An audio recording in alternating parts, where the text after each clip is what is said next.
For more than 2.5 years, Americans tied to January 6 have been vilified as insurrectionists, but charged and often imprisoned for mostly misdemeanor trespassing offenses. And there's one unanswered question that threatens the insurrection narrative more than any other. Did undercover agents or assets for the federal government agitate people to go into the Capitol and encourage or incite violence? In short, was January 6 a kind of setup, more of a Fedsurrection than an insurrection? The FBI alone had so many informants. Stephen D'Antuono, a senior leader in the Washington field office at the time, admitted in sworn testimony that they lost track and ordered an audit to account for all of them. We still don't know exactly what those undercover assets were doing, whether their actions were legal or not. We don't even know exactly how many government agencies were involved. But we do know that protesters themselves quickly recognized there were provocateurs in their midst and called some of them out. One of them was a man named Ray Epps, who rightly or wrongly has become the face of the alleged Fedsurrection. Epps has repeatedly denied working for any government agency and has gone so far as to sue some of his accusers. So we decided to take a closer look, and what we found may surprise you. It was a moment that will live in infamy at an informal Stop the Steal rally in Washington, D.C. on the eve of January 6, when people in the crowd turned on a 58-year-old man with a lot to say. That man was Ray Epps. So I'm going to put it out there. I'm probably going to go to jail for it, okay? Tomorrow, we need to go into the Capitol. Into the Capitol. No! Peacefully! Fed! Peacefully! Fed! Peacefully! There it was. Before a single protester ever set foot inside the Capitol, some of them suspected they were being set up. Take me back to that moment. Take me back to the moment when you looked at Ray Epps and the thought came into your head and you said, Fed. When I first saw Ray Epps, he came up to me. This is January 5th. We're outside BLM Plaza. We're protesting. USA!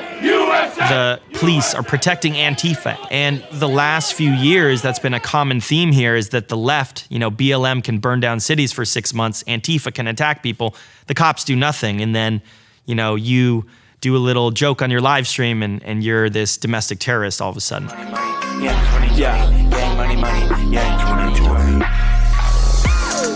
His real name is Tim Gione, but he goes by Baked Alaska, what he called his stage name. Your stage name? Yeah. That makes you sound like a stripper. No, I'm not a stripper. It's my rapper name, my entertainment name, I guess. The controversial 35-year-old E-celebrity from Anchorage has made a career out of social media that's lasted more than a decade, despite being banned from one platform after another. For a while, he was associated with the alt-right, which he told us he regretted, and said he's since cut ties. He's gathered thousands of followers with his confrontational style and no shortage of haters. Get out of my door now! A cringe lord, a poser, and a white trash provocateur. He's often spotted in the land of memes. Can I take your order?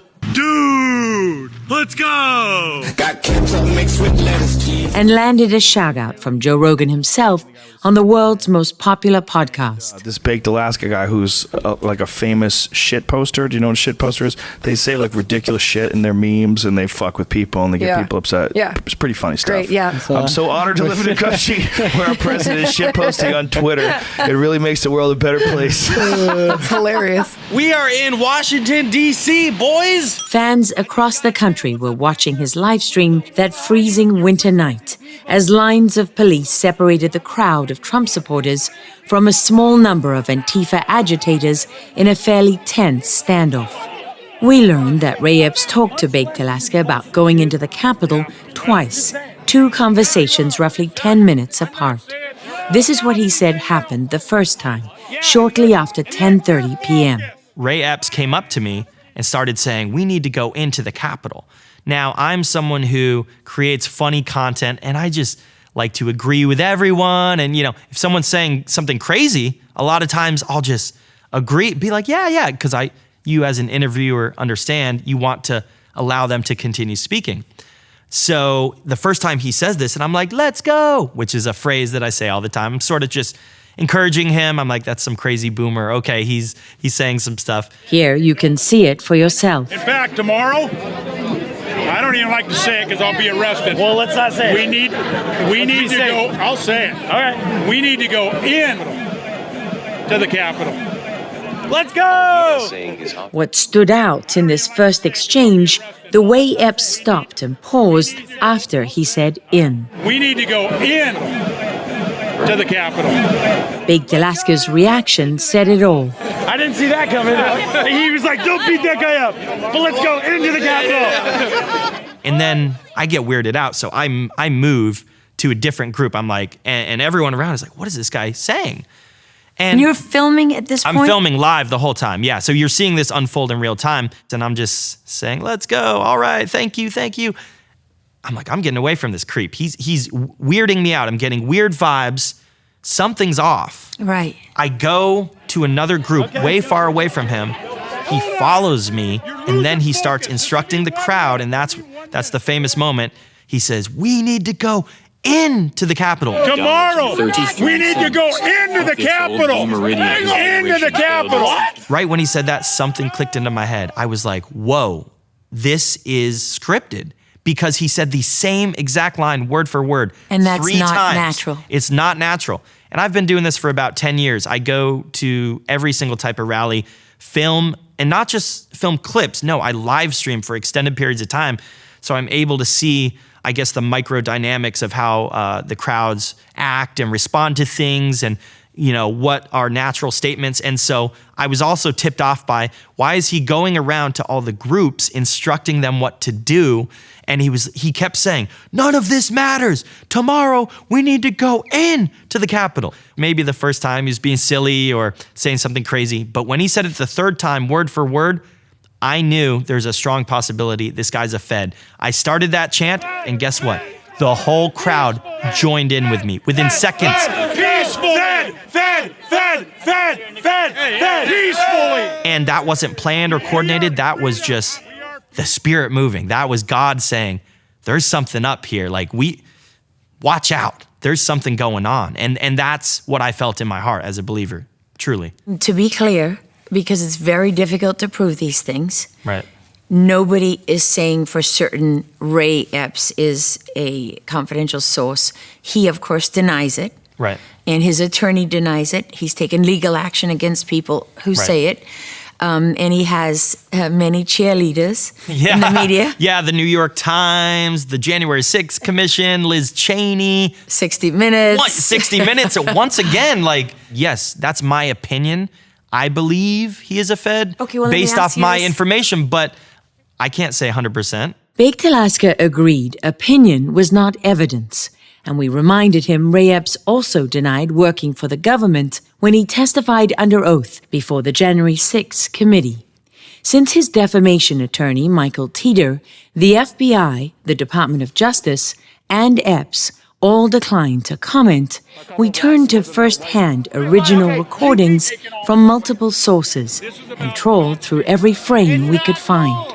Metadata from the livestream showed that from the start of his first encounter with Baked Alaska until they parted ways, a period of 1 hour, 32 minutes, and 39 seconds, Epps repeated certain phrases over and over. He told them at least 12 times what he wanted them to focus on. We are here to do something. Our whole lives. It is not to mess with the Antifa. It is not to mess with Black Lives Matter. That doesn't matter. Keep your focus. Keep focus. Keep focus.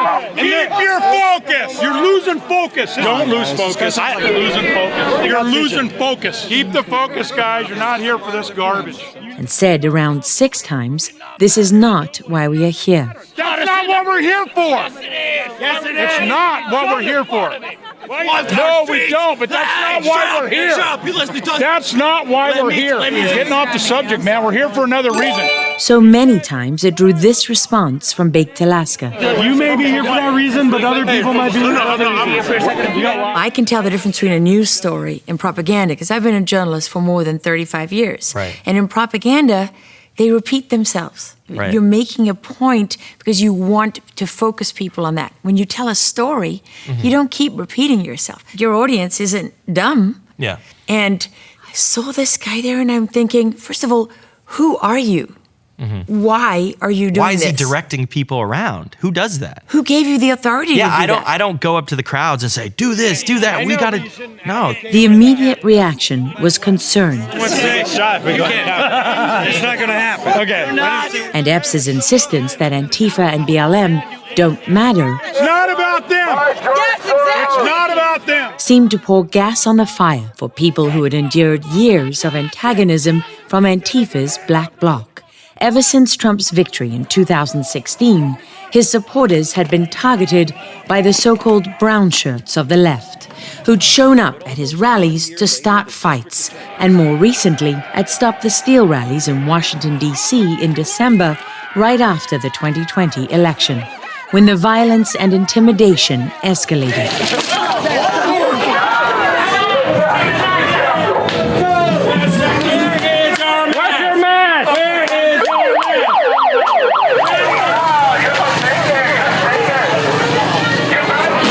Antifa turned streets in the capital into no-go areas for Trump supporters. Some pushed back in anger, and at least 4 people were stabbed, according to police. We don't really know exactly what happened, but somebody came out of a doorway and stabbed one of our leaders.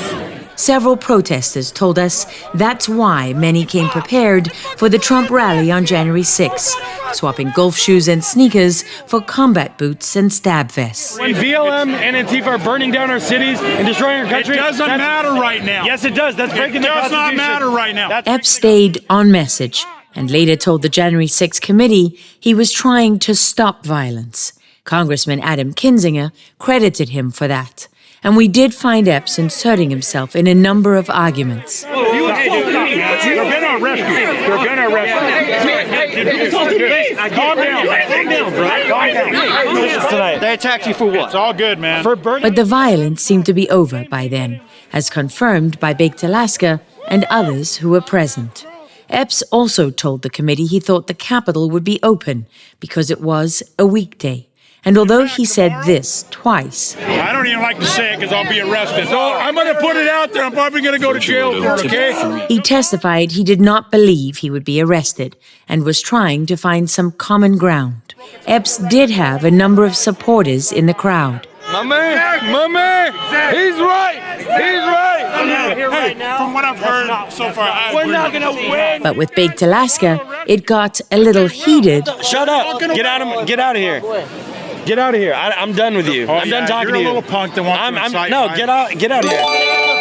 No. You realize how when he gets proven wrong, he just makes shit up because, you guys are trying to cause violence. And a little personal. The media calls us Nazis. You fucking retard. Are you serious? Don't argue with him. He's making money on you. That's what this is.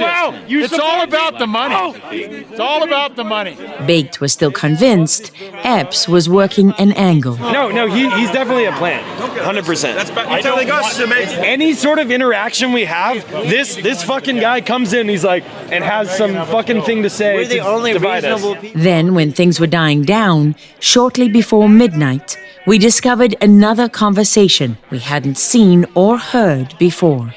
Here, Epps took a different tone with Baked Alaska. I despise BLM. There we go. I despise Antifa. I've stood him down myself with the Army vets. I respect that. Queen Creek, Arizona. That's where I live. Are you my neighbor? I swear. I live in Queen Creek. I'm going to choke you, man. Wait, this guy's you my neighbor. antagonizing me, man? Maybe it's because you're my neighbor. Where you at? Then he leaned in and whispered something he apparently did not want to say out loud. We're not here to fight, man. We're here to storm. I'm not kidding. We're here to storm the Capitol. Hell yeah. All right, have a good night. Be safe. Be safe, brother. That one moment changed what we knew about Ray Epps that night, when he whispered "Storm the Capitol" before it had happened, and echoed the official narrative before it was broadcast across the nation. Of supporters of President Trump stormed the U.S. Capitol building. Thousands storming the Capitol. This mob that stormed the Capitol. Stormed the Capitol. Stormed the Capitol. Stormed the Capitol. Stormed the U.S. Capitol building. Stormed the United States Capitol. We ran it through forensic software that technical investigators use for analyzing audio and video to make sure we heard correctly and it had not been altered. I'm not kidding. We're here to storm the Capitol. Hell yeah. All right, have a good night. Be safe. And searched through hours of footage, countless news stories, Epps' FBI case documents, and his deposition before the January 6th committee to see if it had been discussed. With the exception of one writer we found on Substack, it hadn't. Monument Hill. Speaking. We are going to the Capitol, where our problems are. It's that direction. Epps, who continued to direct people to the Capitol in the cold light of day on January 6th, did not go into the Capitol himself, according to the January 6th committee and the FBI. He's never explained publicly why he said storm the Capitol, what he meant by that, or what he may have known. So why hasn't it been addressed? Nobody cared about the Ray Epps story for the first year after January 6th. It was just a nothing burger to everyone for some reason. I thought it was a big story, but I was banned off Twitter. I was banned off YouTube. I was banned off all social media, so I couldn't get the story out. You know, I was not able to get it into the mainstream. The lack of curiosity would not be enough once the Ray Epps story caught fire.